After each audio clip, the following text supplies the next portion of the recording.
যুদ্ধের ধোঁয়া যেন আবারও ঘনিয়ে উঠেছে আফ্রিকার দেশ নাইজেরিয়ায়। উত্তর পূর্বাঞ্চলের সংঘাতপ্রবণ এলাকায় সন্ত্রাসী সংগঠন আইএসকে লক্ষ্য করে শক্তিশালী হামলা করেছে যুক্তরাষ্ট্র।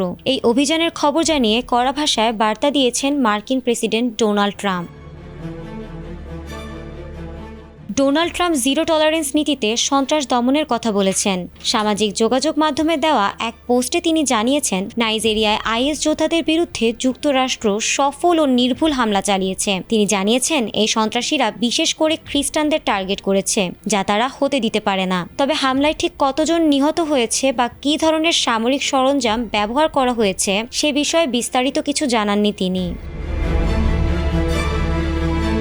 এদিকে আন্তর্জাতিক পর্যবেক্ষক সংস্থাগুলো এখনও হতাহতের নির্দিষ্ট তথ্য নিশ্চিত করতে পারেনি। উল্লেখযোগ্যভাবে এর আগেও নাইজেরিয়ায় ধর্মভিত্তিক সহিংসতার অভিযোগ উঠলেও স্বাধীন গবেষণা সংস্থাগুলো জানিয়েছে, আইএসের হামলায় মুসলিম ও খ্রিস্টান উভয় সম্প্রদায়ই সমানভাবে ক্ষতিগ্রস্ত হয়েছে।